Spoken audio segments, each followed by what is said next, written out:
Hello, and welcome to Conversations from the World of Allergy, a podcast produced by the American Academy of Allergy, Asthma, and Immunology. I'm your host, Dave Stukas. I'm a board-certified allergist and immunologist and serve as the social media medical editor for the Academy. Our podcast series will use different formats to interview thought leaders from the world of allergy and immunology. This podcast is not intended to provide any individual medical advice to our listeners. We do hope that our conversations provide evidence-based information. Any questions pertaining to one's own health should always be discussed with their personal physician. The Find an Allergist search engine on the Academy website is a useful tool to locate a listing of board-certified allergists in your area. Finally, use of this audio program is subject to the American Academy of Allergy, Asthma, and Immunology Terms of Use Agreement, which you can find at www.aaai.org. Today's edition of our Conversations from the World of Allergy podcast series offers continuing medical education credit. The American Academy of Allergy, Asthma, and Immunology is accredited by the Accreditation Council for Continuing Medical Education to provide continuing medical education for physicians. Information about credit claiming for this and other episodes can be found at www.education.aaai.org/podcasts. Credit claiming will be available for 1 year from the episode's original release date. Today's topic will discuss clinician wellness, burnout, and finding the right work-life balance. And we are very pleased to welcome Dr. Giselle Mosnaim as today's guest. Dr. Mosnaim practices allergy and immunology in the Division of Pulmonary, Allergy, and Critical Care in the Department of Medicine at North Shore University Health System in Evanston, Illinois, and is an assistant clinical professor of medicine in the University of Chicago Pritzker School of Medicine. Dr. Mosnaim is the current president-elect of the American Academy of Allergy, Asthma, and Immunology and has extensive research experience surrounding asthma disparities. She is also the senior author for the recently published Academy Work Group report, Physician Wellness in Allergy and Immunology, and a co-author on the Clinician Wellness During the COVID-19 Pandemic paper, which is recently just published in the Journal of Allergy and Clinical Immunology in Practice. I cannot imagine a better guest for today's topic. Neither Dr. Mosnaim nor I have any disclosures relevant to today's discussion. With that, Dr. Mosnaim, thank you so much for taking the time to join us today, and welcome to our show. Thank you so much for having me. Oh, it's our pleasure. Now, we are recording this in early May 2020, and of course, it's in the middle of the global COVID-19 pandemic. And today's topic of wellness is more pertinent than ever. But before we discuss that in more detail, I'd like to just ask you, how are you doing through all this? Thankfully, my family is safe and healthy, and I am trying to stay positive and grateful and do what I can to help. How are you doing? I'm the same, thank you. We're doing what we can and working from home, and you have children at home, is that correct? Correct. I have my 21-year-old daughter that is home from college, and I have my 16-year-old daughter who is a sophomore in high school. Okay, so some remote learning going on in your house as well, correct? Yes, how about you? Yes, our children are 7 and 10, so a little more hands-on, but they're doing great with everything. And we're approaching the end of the school year, and we'll see how summer goes, but we're all learning as we go. Well, I'm glad things are going well for the most part. And so let's start off by defining some important terms that we're going to use throughout today's discussion. The words wellness and burnout are used quite often, but can you tell us what they actually mean? So physician wellness is how much you feel your work makes a difference in people's lives, the quality of your relationships with people most important to you, and how much you enjoy yourself. And then burnout is a long-term stress reaction, and it's marked by emotional exhaustion, depersonalization, and you feel decreased feelings of personal accomplishment. So it sounds like it's really more than just work. It really encompasses an entire person and how their lives impact them. Is that correct? Yes. Now, what about the term resilience? How does that relate to wellness and burnout? So resilience is how well you cope with stress. So those qualities that enable you to thrive in the face of adversity. And I think resilience is a very important quality. However, I also want to make sure that In this context, we talk about this appropriately.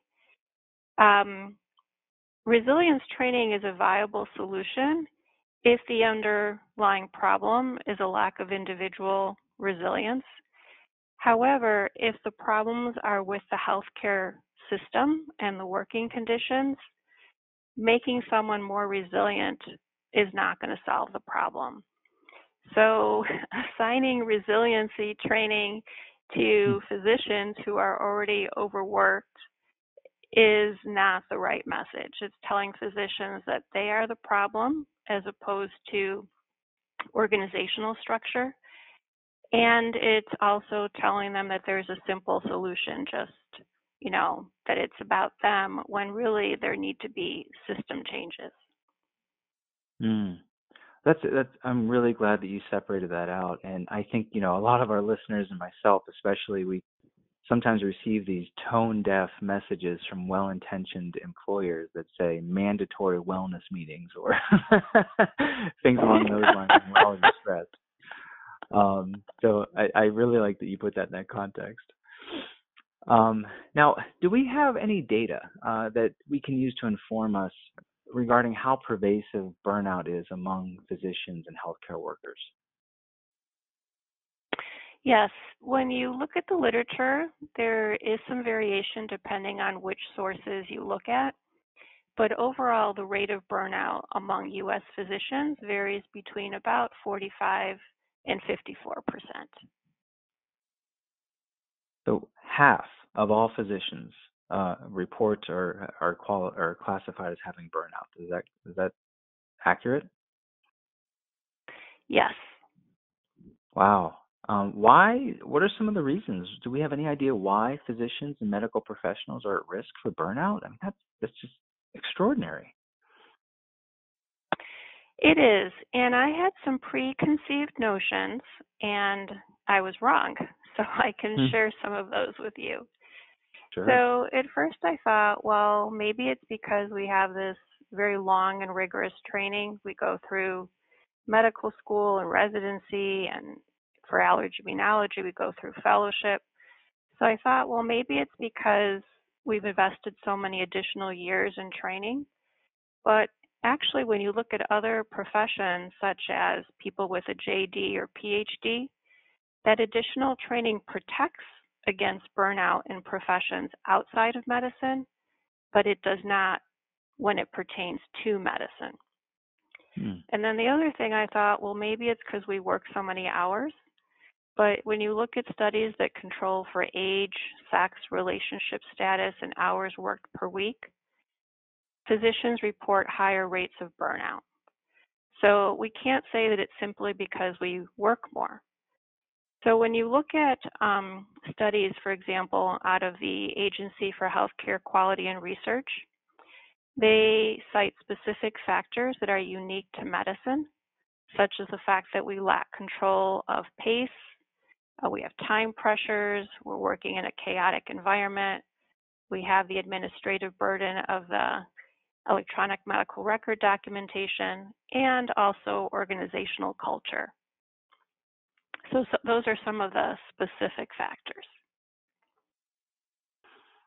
That's really interesting. And within that, do we know if there are certain segments within the profession that are more at risk than others? For instance, do men and women experience burnout at the same rates, or do some specialties have higher rates than others? Yes.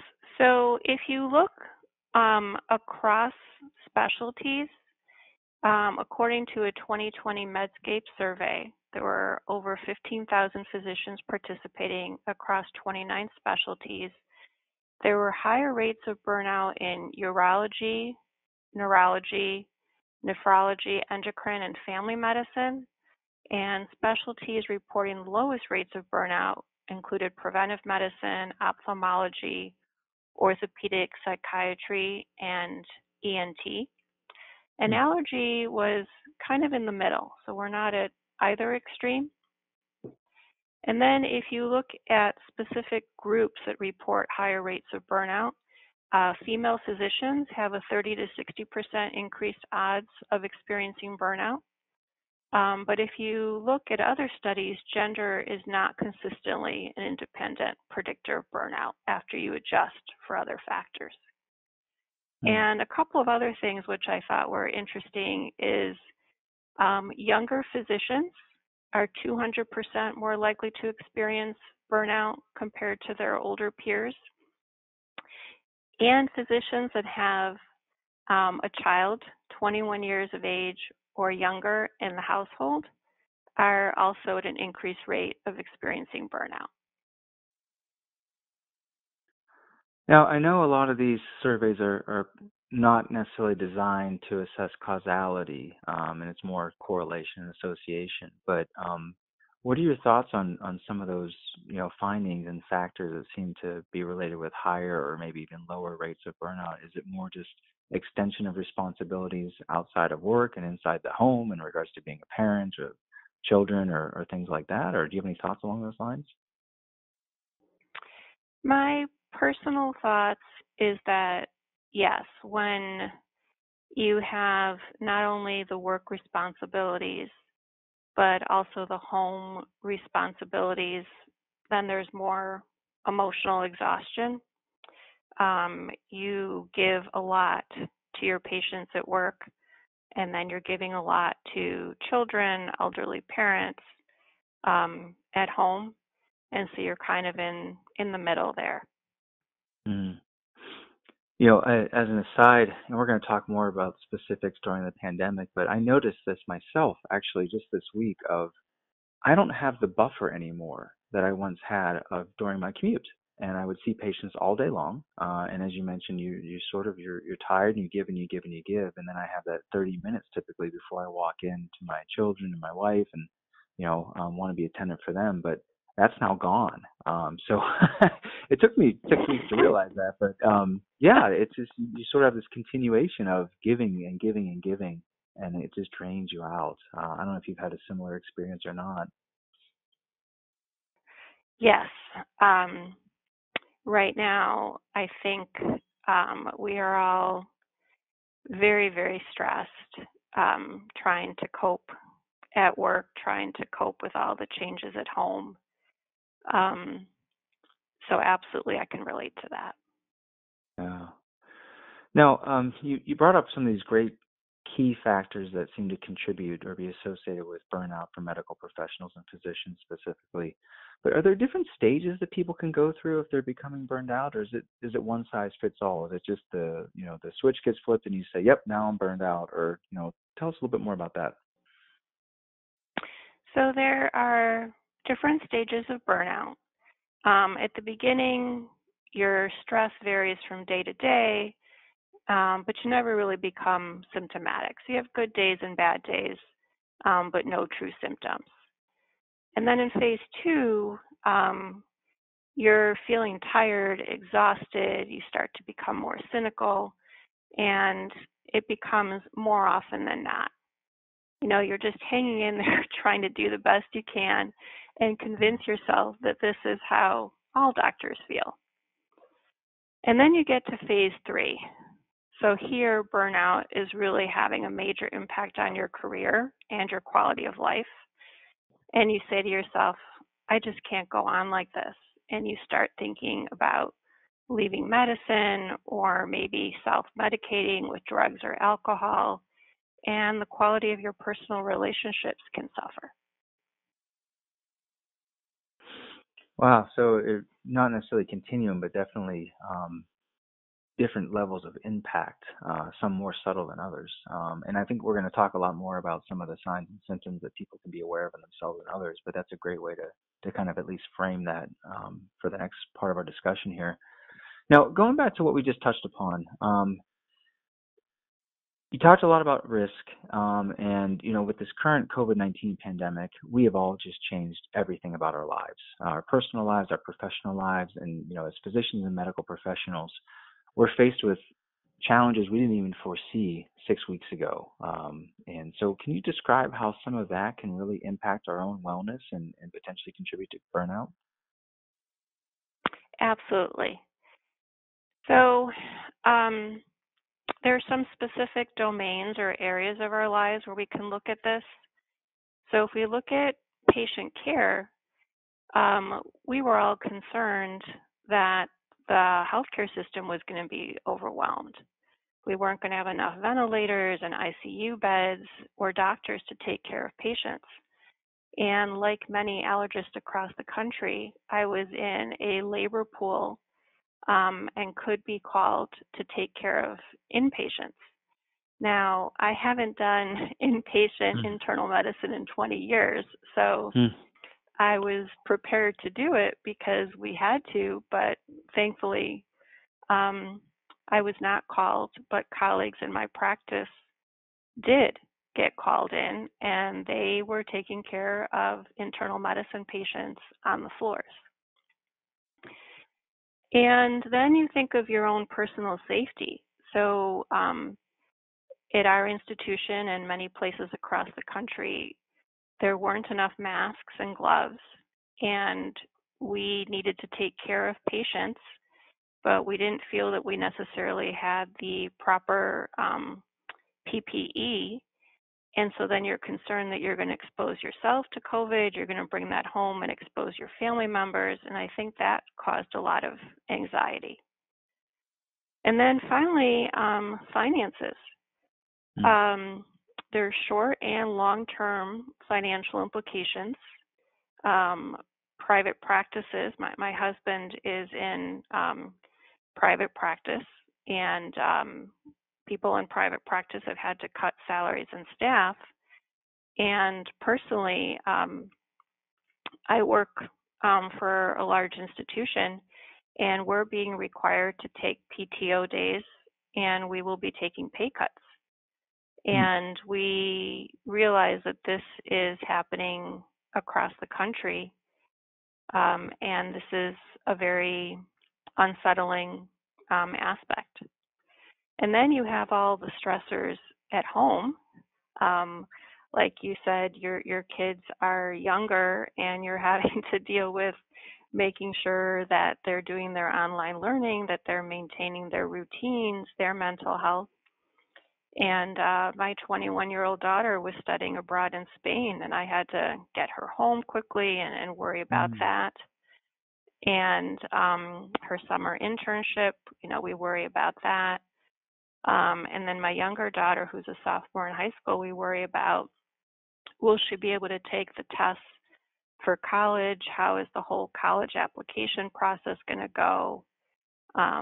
So there's just so many factors. Yeah, well, I appreciate you outlining some of those key factors that we're all dealing with in some way, shape, or form. And personally, I've noticed that I was hoping for some sort of an ebb and a flow to all this, but my goodness, there are just days where it seems like it's one thing after another, both professionally and personally. And I don't know if we have weekends anymore or necessarily, a defined work time throughout the day. Just kind of all bleeds into the next, but. That's why this conversation is so important. So speaking of which, help us better understand what are some of the signs that people need to be aware of to recognize burnout in themselves or their colleagues. Are there obvious signs? Are there subtle indications? Help us better understand some of these things. So one important sign is emotional exhaustion. So you're drained after the day at the office, and you just can't recover. So the weekend comes and you have some time off. Hopefully you can recharge, but you don't recharge. You just are spiraling downward in terms of your energy. And then another thing is when you notice that you feel like you're being put out by your patients, and this is referred to as compassion fatigue. And it's often actually easier to notice in your colleagues than yourself. You notice colleagues making comments. And then the other thing is also the reduced sense of accomplishment. You question whether, what's the use, or what am I doing? Does it really matter? So those are some of the signs. Anything physically that people, may experience, whether it be, interruptions in sleep or muscle pain or anything along those lines? Absolutely. Sleep is a huge sign. So people have trouble falling asleep, they can't stay asleep. And if we don't have good sleep, then that just makes this all worse. Mm. And before you mentioned drugs and alcohol use and sort of self-medicating, is that a common thing that occurs when people go through burnout, or does it really just depend upon the individual and prior habits and things like that? It depends on the individual, but it is frightening that we see the suicide rate, the divorce rate, the rate of alcohol and drug addiction higher in physicians and can be related to burnout. Mm, absolutely. Oh, hey, Dr. Mosnine, feel free not to answer this, but if you're willing to share, if you have gone through it, have you ever actually gone through burnout? And if so, what did that look like for you personally? So I don't think that I've gone through um, burnout per se, but I've definitely had days where Mm, I'm running behind schedule. I can't finish my notes, and I have that sinking feeling that I'm going to be up late at night at the computer closing charts. And I keep getting interrupted because other patients are having reactions to their drug challenges or their allergy shots, and I'm feeling emotionally exhausted.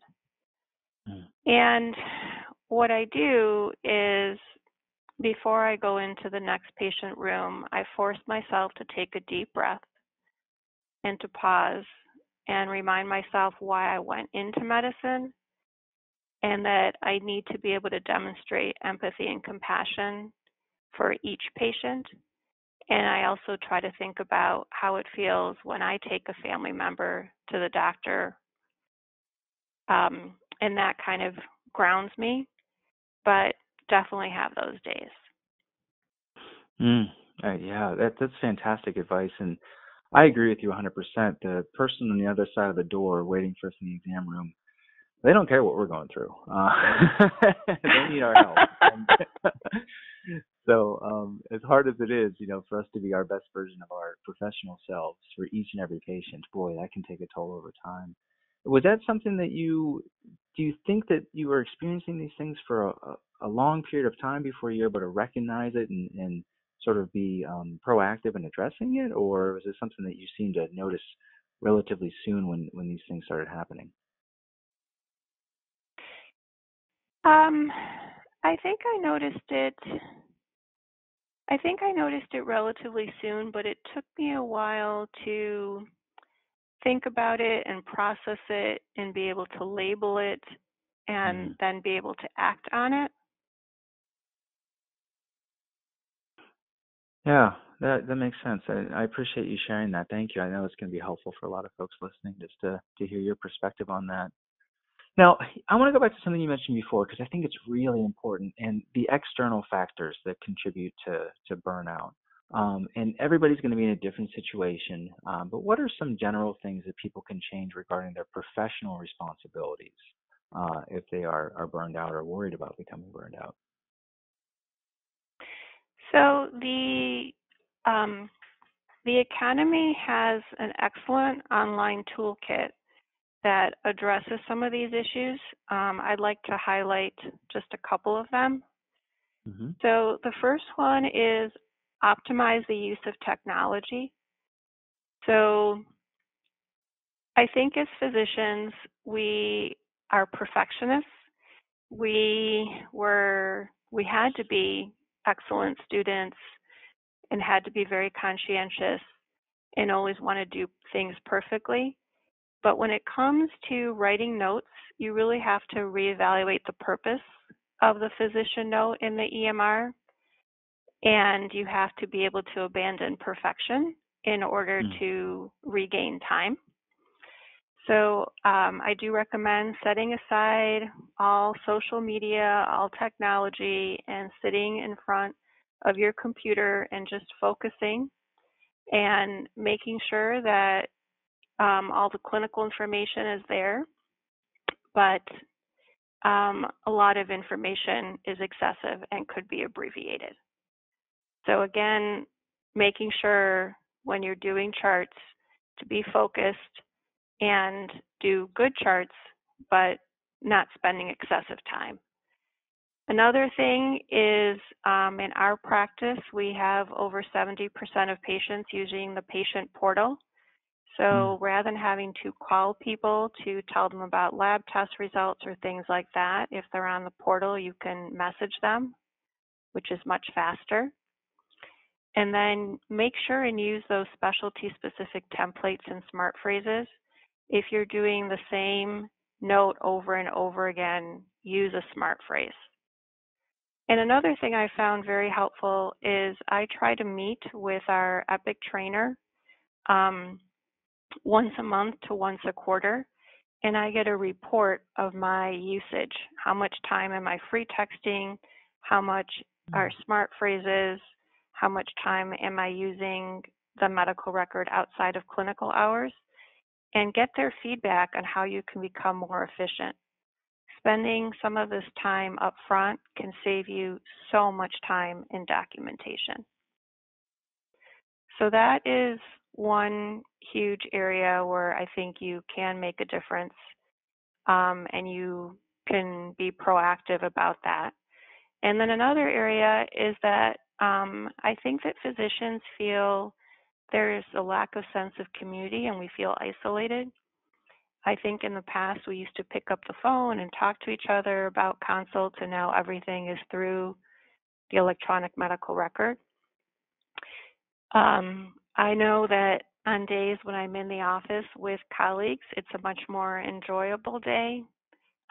Lately with COVID, we only have one physician in the office each day of the week just for patients that need to be seen so that we can keep our patients with severe asthma out of the emergency room and out of immediate care center. So I'm there by myself, and it's lonely. I miss having colleagues. So I think having colleagues, that interaction is really important. And participating in your local, regional, state allergy society or in the academy or in the college can also give you that sense of community. Well, that's great advice, and what a novel concept. We can use technology to our advantage. I'm going to take some of those tips. Actually, I love the idea of sitting down with somebody who knows what they're doing to review your own practice and try to find shortcuts and ways to take advantage of that. That's fantastic. Thank you.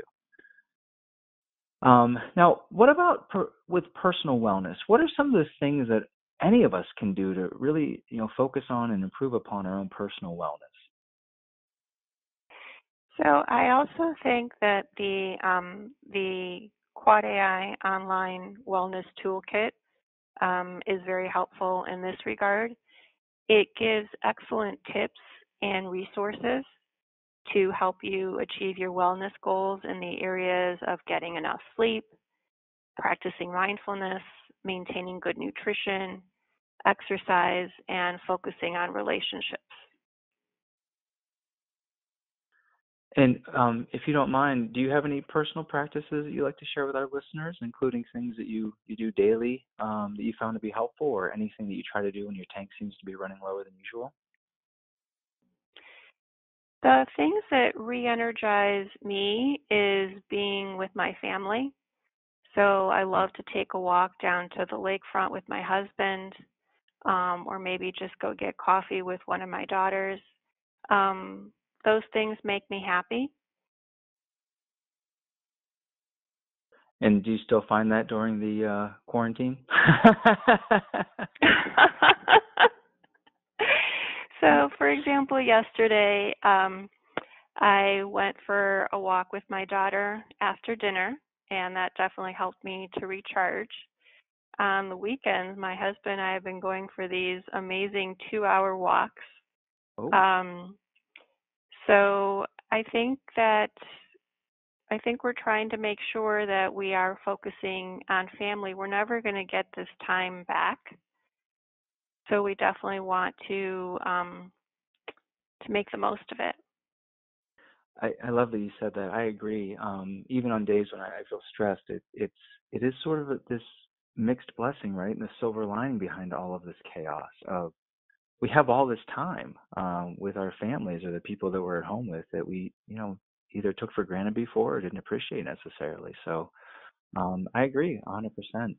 Um, and, you know, I think we all struggle with achieving this right work-life balance, and sometimes it's stressful for us to read about people, all these Instagram influencers or people saying, "Oh, this is how I lead, the perfect life, and look at me, I have it all figured out." But we all know that in actuality, we all struggle. So, do you have any general advice that everyone can consider to help them find that right balance in their own life?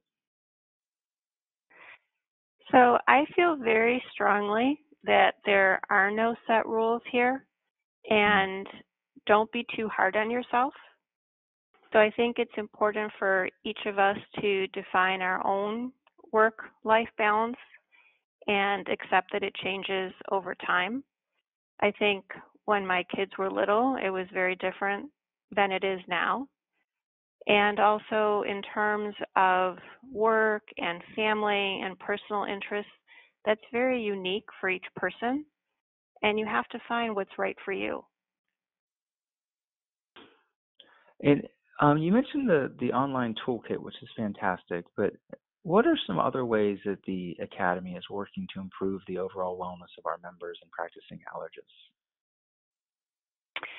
So if you go to the resources for AI clinicians during the COVID-19 pandemic, so if you go to the Academy website, that'll pop up, and you'll see that in addition to the online toolkit, there's the Physician Wellness Workgroup Report, so that was very helpful. And then there's another manuscript, Wellness for the Allergist Immunologist during the COVID-19 pandemic. And then there's also information about the Twitter chat. So I think that all of these are very helpful. Mm. Do we, is it too early to tell, or do we have any sense about the response from members or people interested in these things? And do we know if they know how to access them other than hearing you say about it? So I think that's a great question. I think we do need to start to collect metrics. We need to start to see how many people are going to the website, how many people are accessing these resources. Up to now, I've gotten anecdotal personal feedback from people that they're finding it very helpful, but you're right, it would be good to have more data on this, and hopefully that would help drive what further resources would be helpful to create for people. Sure, sure. And it's nice to see the Academy is invested in this topic. It's important because if we're not, the best version of ourselves, and that's what the organization thrives on, right? Its members. So let's go back to the Academy work group report that you were involved with. How did that come about? So I love sharing this story. The work group report came about thanks to three very talented individuals and two Academy initiatives. Anil Nanda, Teresa Bingaman, and Hemant Sharma each independently came up with a physician wellness idea for their Leadership Institute mentorship project. And they joined forces, and the three of them together, along with their mentors. So Anil worked with Jim Sussman, Teresa Bingman with Sharon Markovics, and Hemant Sharma with Dave Kahn. They spearheaded these initiatives, and then when the physician wellness work group expanded, then we moved it into the Innovation Center of the Office of Practice Management. So again, they have done a fantastic job. They have tremendous energy. So I'm very grateful that they spearheaded this. It sounds like a great collaboration from everybody, and it's amazing how they all sort of thought of it independently as part of their Leadership Institute projects that they're working on. Well, tell us about the work group and the survey. What new information did you learn through that, and how can we use that information to really, drive change? So the good news is that although about 35% of allergists that responded to the survey said that they are experiencing burnout, and I would like that number to be 0. So 35% is unacceptable. However, it is still better compared to other specialties. So on the one hand, it's 35%, but on the other hand, it's encouraging that there's lower rates of burnout in allergy immunology compared to overall physician workforce in the United States. It was interesting, if you look at the survey, it was sent out to a random sample of 1,035 fellows and members, and it was sent out every 2 weeks, 6 times. So people had 6 opportunities to respond. We had about a 13% response rate, so 138 respondents, which again, on the one hand sounds low, but this is a typical response rate for other academy surveys. And 42% of the respondents were women, which is very much in line with the fact that about 40% of our membership are women. And we sent out a mini Z, which is a wellness survey originating from the Z or Zero Burnout program. And we also asked some additional demographic questions. So the fact that the numbers are lower compared to other specialties can be used as a tool to attract medical students and residents into allergy immunology. We do need to continue periodic monitoring and hopefully a survey with more respondents. And we also need to assess the high-risk groups. So in the survey, the younger or mid-career allergists, which is consistent with the findings from the survey we talked about at the beginning of our call, that younger allergists and people with children at home are more at risk. And the survey also found women to be more at risk. And we are working on additional programming at regional, state, local societies, also the annual meeting, and online. So we're hoping that these results further inform interventions and programming for the future. That's great, and I know we all look forward to seeing more and more of that. That's wonderful. Well, Dr. Mosnaim, I can't thank you enough for taking time out of your schedule to be with us today and to discuss this extremely important topic, a very timely topic, of course, with all that's going on in the world. And I found this to be extremely helpful. Before we depart, is there anything else that you would like to add? We covered a lot, and I have nothing more to add right now. Thank you so much for having me on today's podcast.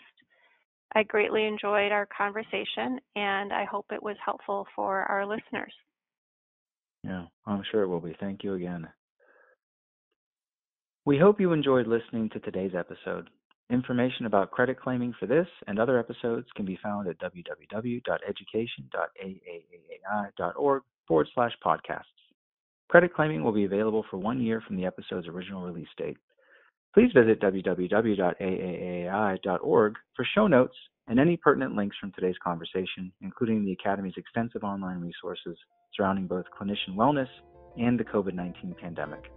If you like the show, please take a moment to subscribe to our podcast through iTunes, Spotify, or Google Play so you can receive new episodes in the future. Thank you again for listening.